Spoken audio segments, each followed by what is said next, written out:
around Minnesota this time of year, you might think farming in our state consists of corn and soybeans. But the crops and the farmers are more diverse than you might think. Tom Lydon continues his series, The Last Harvest, with a look at an often overlooked part of the food scene.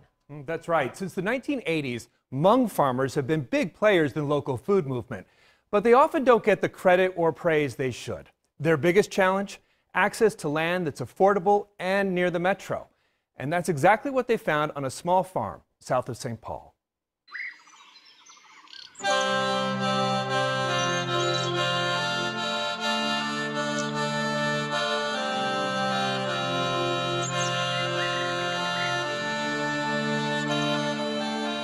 The palette of Minnesota farming's more than just a couple shades of green, more than just corn and beans.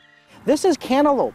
You can find a rainbow of food on a 155-acre farm in Dakota County. Cauliflower, broccoli, Brussels sprouts, kale, those are all categorized into a co-crop. We have a bunch of cherry tomatoes. Part of the Hmong American Farmers Association, or HAFA. And then beyond that, he has his Brussels sprouts, right? And then over here, he has about like maybe 6 rows of cucumbers. Here you can find 160 varieties of produce and flowers, things you might never imagine rising from this soil. I never knew we were growing shallots in Minnesota. Oh gosh, well, I mean, you'll be surprised about what we grow here in Minnesota.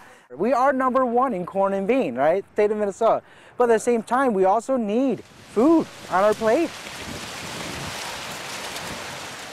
HAFA is a land cooperative that supports nearly 100 Hmong farmers from 17 families. Each red shack represents a family's 5-acre parcel. Jansen Hang is HAFA's executive director. And this is primarily their sole source of income.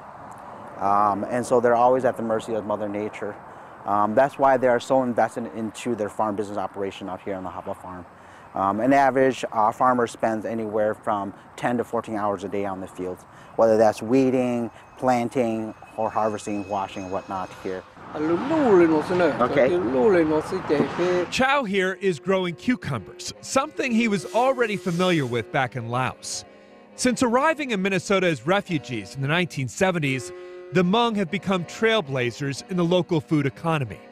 Many of these farmers are still first generation. Farming is what they know. I mean, clearly when you walk into new territory or new country here, you don't speak the language, it's hard for you to navigate, right? So what do? You kind of resort back to your comfort zone. Hmong farmers now make up half the producers at Twin Cities farmers markets. And according to one estimate, generating $250 million for the local economy.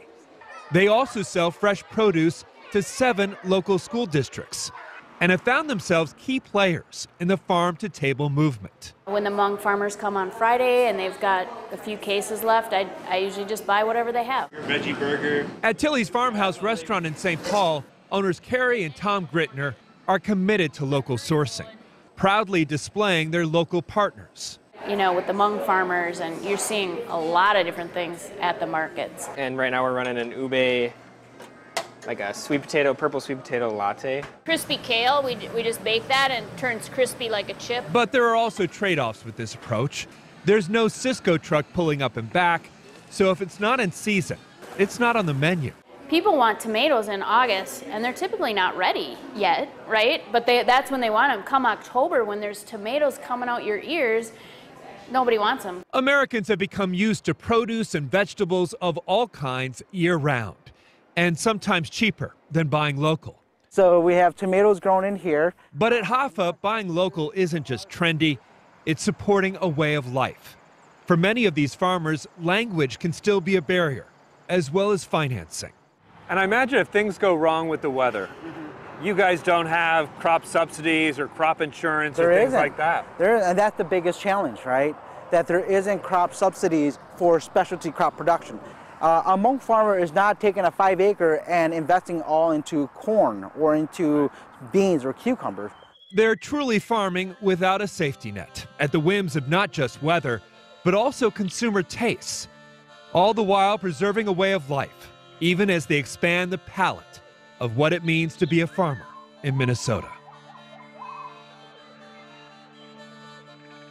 HAFA is helping Hmong farmers become better at the business of farming, like developing business plans and getting them access to capital and credit lines, allowing them to invest in equipment that makes them more efficient and more productive. They also have a CSA. People are familiar with that. You have farm vegetables delivered, and they have drop-off points, and we have information about that over at the Fox 9 app. That's so interesting, and I can't get over the shots of the beautiful produce at the farmers markets. So gorgeous. A lot of these crops grow well here in Minnesota? You know, it's a shorter growing season, they do, but you know, it is a very short window of time they have for a lot of these fruits and vegetables.